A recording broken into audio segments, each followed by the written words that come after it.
Will be granted. And Prithvi గారు, ఇంకోటి ఏంటంటే మనకి మెయిన్గా లీగల్ అంటే గుర్తొచ్చేది ఆస్తులు మాత్రమే. అది భూమి కావచ్చు, పొలాలు కావచ్చు. అందులో ఒక ఆడపిల్ల విషయం తీసుకుంటే పెళ్ళైన తర్వాత మా పిల్లకి కాదు, వాళ్ళు చూసుకుంటారు అని చెప్పి మెట్టినింటి వాళ్ళ మీద భారం వేసేస్తూ ఉంటారు. అయితే ముఖ్యంగా ఇక్కడ చాలామందికి ఉన్న డౌట్ ఏంటంటే పెళ్ళైన తర్వాత ఆడపిల్లకి ఎవరి ఆస్తి మీద హక్కు ఉంటుంది? మెట్టినింటి వాళ్ళ ఆస్తి మీద హక్కు ఉంటుందా, లేకపోతే పుట్టినింటి వాళ్ళ ఆస్తి మీద కూడా హక్కు ఉంటుందా? ఇప్పుడున్న చట్టాలు ఏం చెప్తున్నాయి? 2 చోట్ల ఉంటుందమ్మా. 2 చోట్ల ఆడవాళ్ళకు ఉన్న అదృష్టం అది.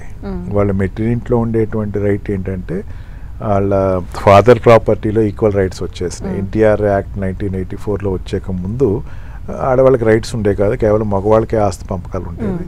ఇప్పుడు ఏం చేశారు, 1984 తర్వాత మనం అందరికన్నా ముందే మేలుకున్నాం. ఆడవాళ్ళకు కూడా సమానమైన హక్కు ఇచ్చింది ఆస్తిలో. ఇప్పుడైతే వెరీ రీసెంట్లీ అయితే పూర్వపు ఆస్తిలో కూడా, అంటే వాళ్ళు ఎప్పుడో పెళ్లి చేసుకుని వెళ్ళిపోయిన ఆడవాళ్ళకు కూడా ఆస్తి డివైడ్ అవ్వకపోతే కనుక ఆటోమేటిక్గా దాంట్లో రైట్ వచ్చింది. అంటే ఎంత పర్సెంట్ ఉండొచ్చు? ఈక్వల్ షేర్ అమ్మా, equal share among all brothers. ఆవిడకి ఎక్కడ తగ్గించలేదు, సమాన హక్కు ఇచ్చింది.